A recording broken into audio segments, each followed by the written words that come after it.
지금 새 정부가 들어선 지 일주일이 되었습니다. 시장이 조급해졌습니다. 불장이거든요. 1억 띄었고 신고가 행진을 하고 있습니다. 상급지만 사야 하나? 아닙니다. 앞으로의 정책의 기조는 어떻게 될까?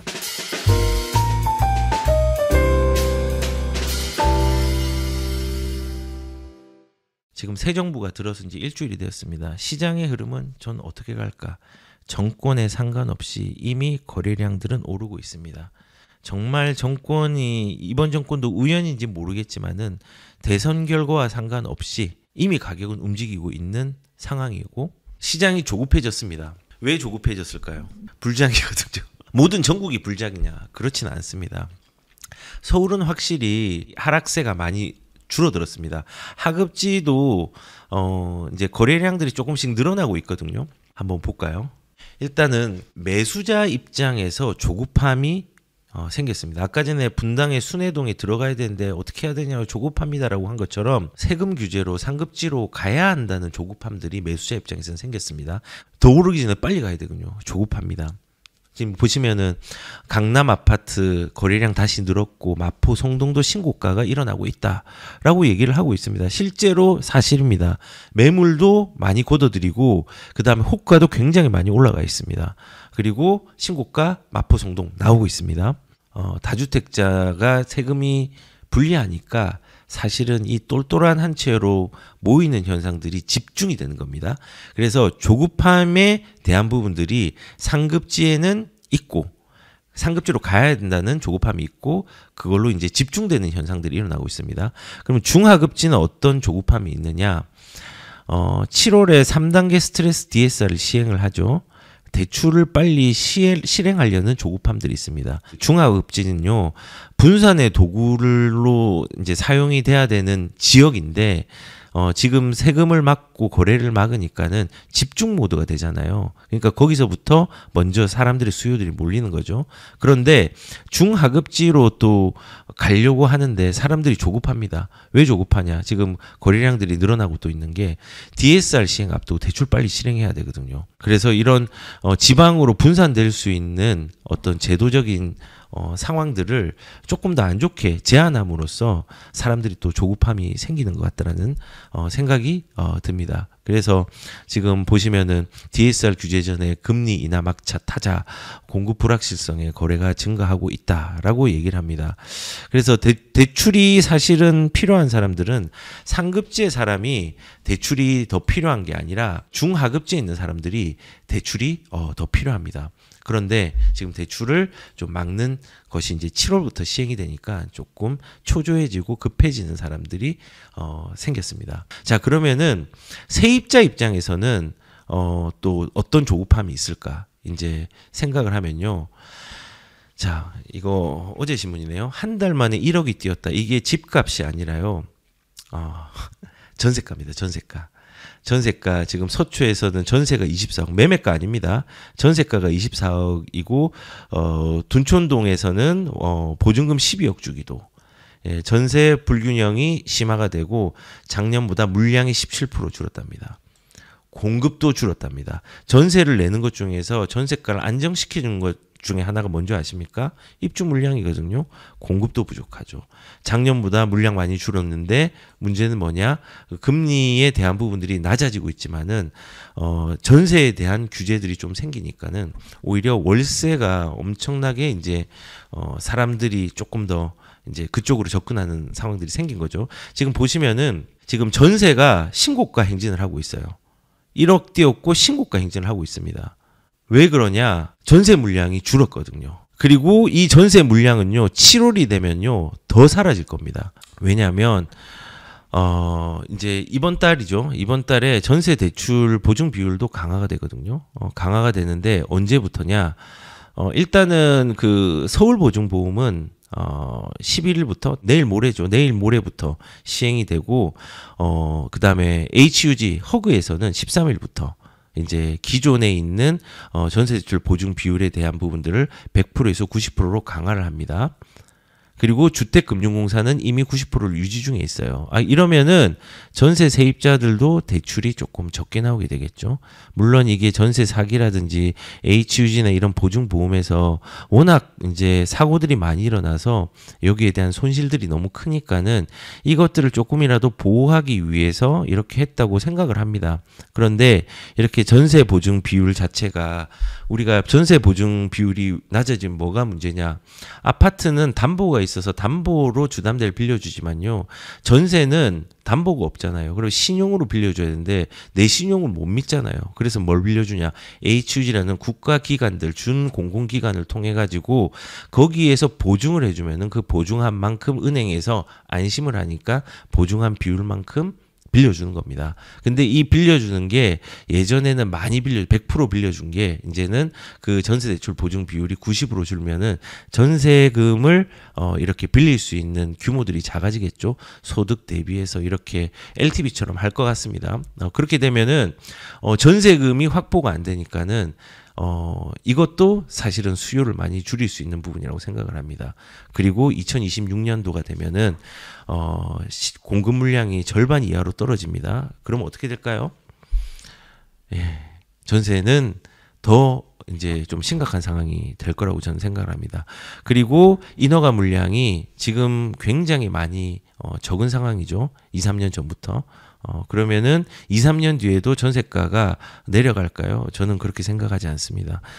물량이 나오지 않는 한, 그리고 지금 상황에서는 정책적 변수는 있지만은 전세가는 이제 시작이라고 생각합니다. 좀 올라가는 부분들이. 그래서 조금 안전벨트를 단단히 매고 전세가에 대한 부분들도 예의주시하면 좋을 것 같습니다. 그럼 전세가가 오르면은 어떤 현상이 일어나느냐?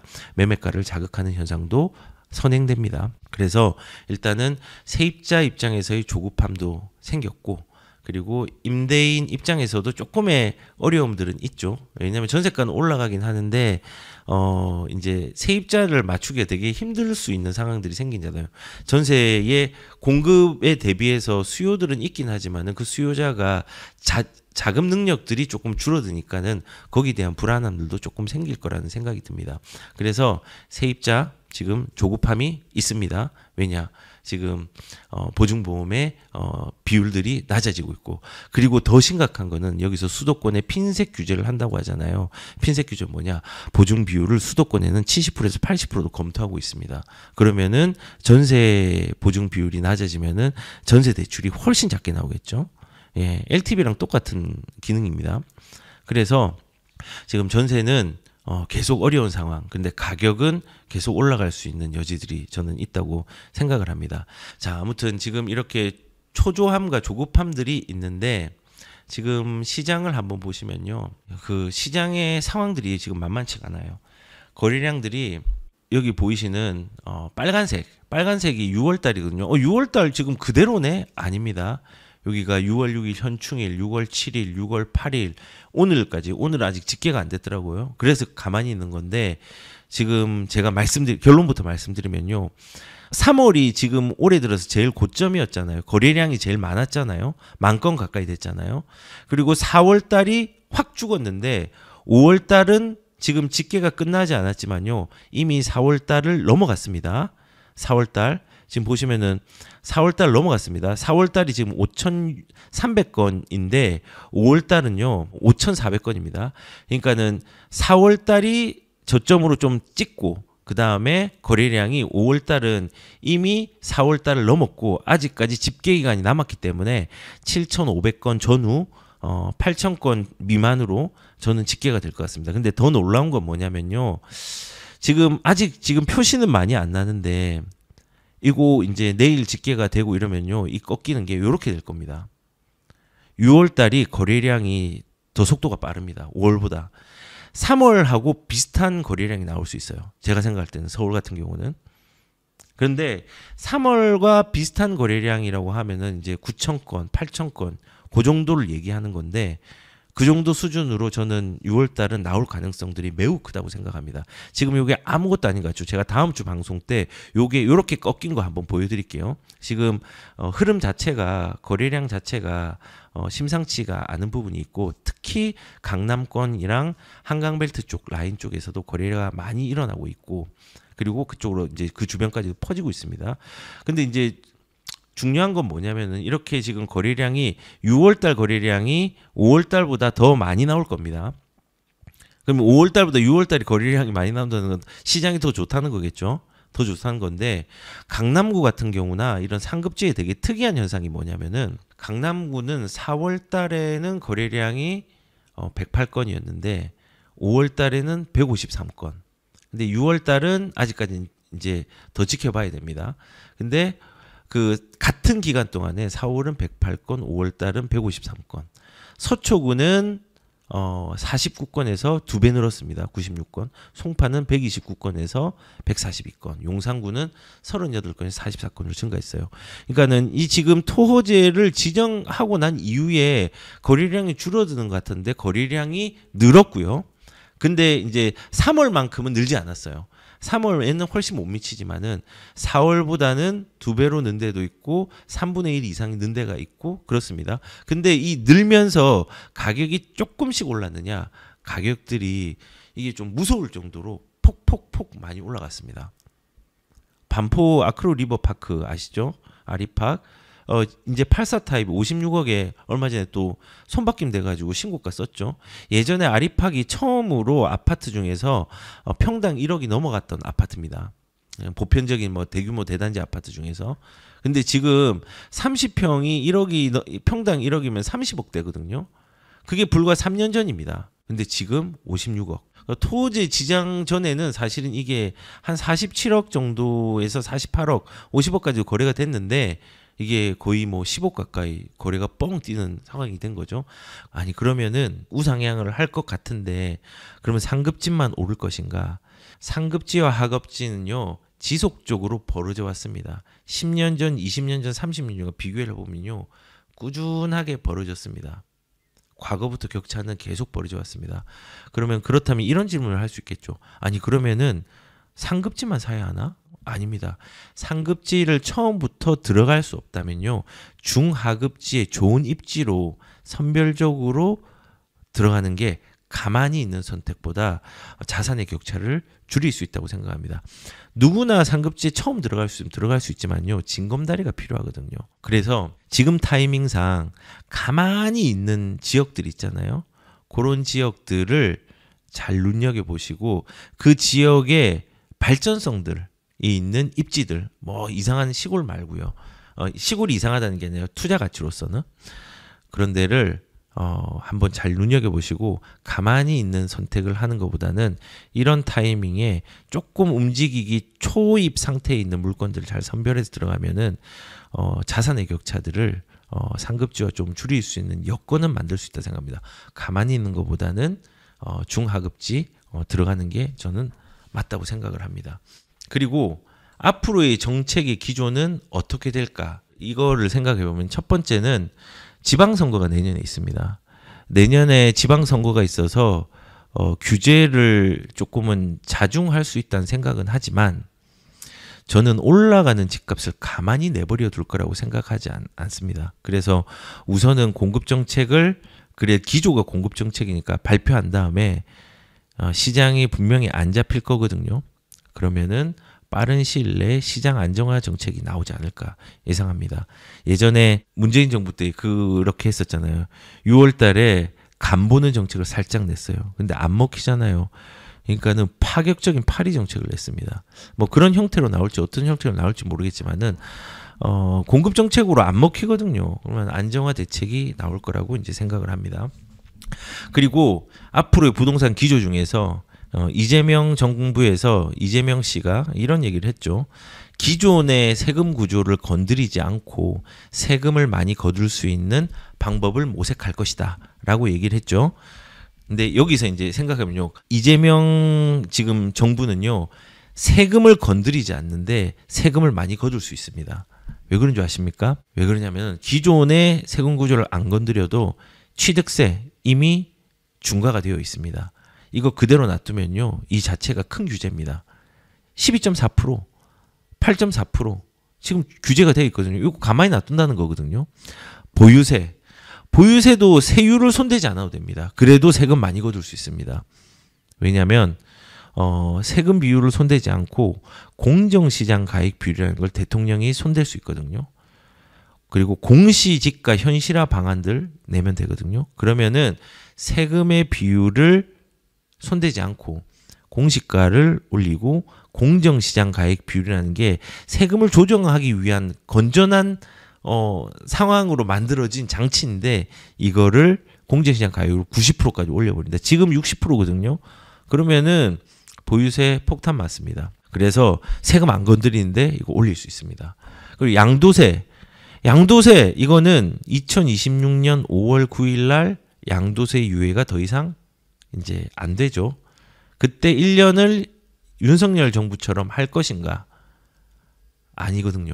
이제는 유예를 더 이상 하지 않고 있을 겁니다. 그러면은 이제 조정 대상 지역이 세금이 20% 30% 최대 세율 82.5%까지 갈 수 있는 구간들이 생깁니다. 어마어마하죠. 지금 10억 번 사람 있잖아요. 10억 벌면은 8억 2,500이 그냥 산술적으로 계산하면은 세금이 되는 겁니다. 그러면 지금 토지거래구역이라든지 뭐 지금 이 조정 대상 지역, 투기과열 지역 이런 거 지정된 거는 주요 지역이고 조정 대상 지역이 세금을 관장하는데 조정 대상 지역은 지금 강남 3구랑 용산구밖에 없지 않느냐라고 했는데 참 정권이 바뀌기 전에 이런 얘기를 했죠.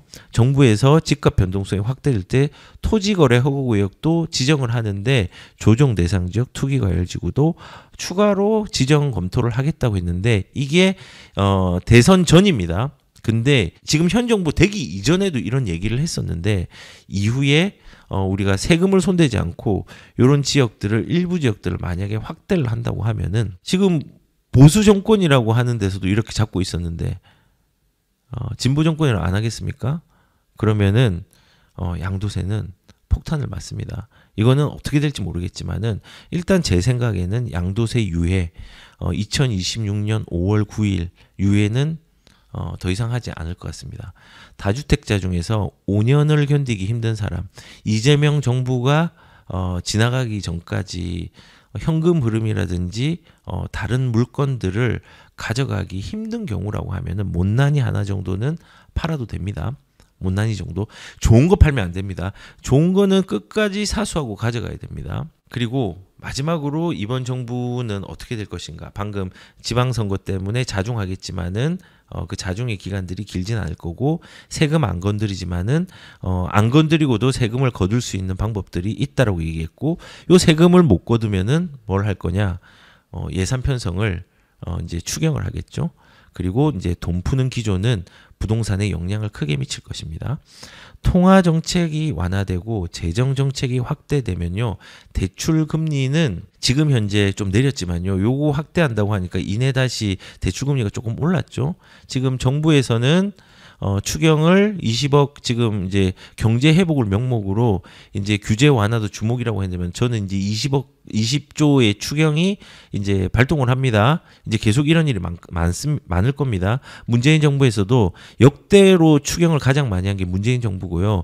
추경으로 국가의 부채가 가장 많이 속도 있게 불어나고 규모면에서 많이 불어나는 시기가 문재인 정부였습니다. 거의 뭐 500조에서 1100조까지 올라갔으니까 600조, 500조, 5, 600조 이상이 늘어났는데 그 규모가 어느 정도냐? 이승만 정부에서 문재인 정부 오기 직전까지 박근혜 정부까지의 부채 규모랑 맞먹는 규모입니다. 그보다 조금 더 많았습니다.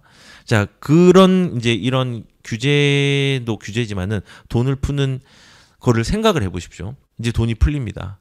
그러면 부동산의 시장 흐름은 어떻게 흘러갈까? 한번 생각을 해보십시오. 곰곰이 생각해보면요. 정부에서 좀 말이 안 되는 게요. 이런 겁니다.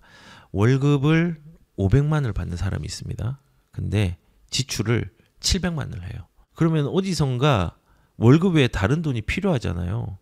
근데 이 필요한 것들이 내 월급 위에 가져갈 수 있는 게 꾸는 거잖아요. 돈을 꾸는 거잖아요. 근데 아무나 꾸어줍니까? 안 꾸어주죠. 그래서 빚을 내는 건데 빚을 이제 은행에서 국가의 신용을 담보로 해서 빚을 내는 겁니다. 그 빚을 내는 건데 생산이 안 되는 월급 위에 다른 돈이 필요하면 빚을 내야죠. 아니면은 월급을 늘려야 되는데 지금 정부가 월급을 늘리거나 빚을 늘리거나 이 두 개를 같이 하는 거잖아요. 근데 문제는요. 빚은 항상 있었습니다. 국가 부채는 항상 있었는데 이 빚을 생산적으로 활용하느냐 아니면은 뿌려주는 소비로 지출하느냐의 차이는요.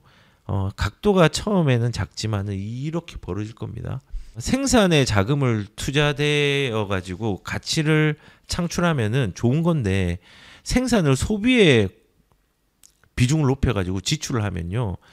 가치조차도 무너질 수 있습니다. 그리고 이런 게 무너지려고 하거나 그러면은 저는 이번 정부에서도 뭐 이번 정부는 그런 일이 일어나지 않을 수 있고 그 다음 정부에서 일어날 수 있는 부분인데 아무튼 정부가 예산 관리를 좀 잘했으면 좋겠습니다. 그리고 그 예산으로 쇼를 안 했으면 좋겠습니다. 예전에 혹시 기억나시는지 모르겠는데 2010년도에 그 당시에 성남시장이 모라토리움 선언을 했습니다. 모라토리움이 뭔지 아십니까? 채무지급 유예 선언입니다. 판교를 조성을 할 때 이제 5,200억 정도의 국토비에 돈을 내야 되는데 돈 낼 여력이 안 된다. 성남시의 신청사 건립 비용도 너무 많이 감당이 안 되고 그러니까는 이거 안 되겠다. 저는 모라토리움을 선언하겠습니다. 그래서 좀 도와주십시오. 이 모라토리움 뭐냐면요. 그 디폴트 직전의 상황에 너무 어려우니까 좀 도와달라는 거. 중앙에서 도와내는 국가적인 차원에서는 다른 국가에 SOS를 청하는 거고 지금 모라토리움 선언을 한 거는 이재명 그 전 성남시장 시절에는 내가 이제 그 판교 조성비로 5,200억 국토부에 내야 되는데 그 예력이 안 되니까 좀 내달라는 겁니다. 조금 도와달라는 겁니다. 근데 그거를 법적으로 하지 않고 그냥 단순하게 선언으로 했어요. 선언으로.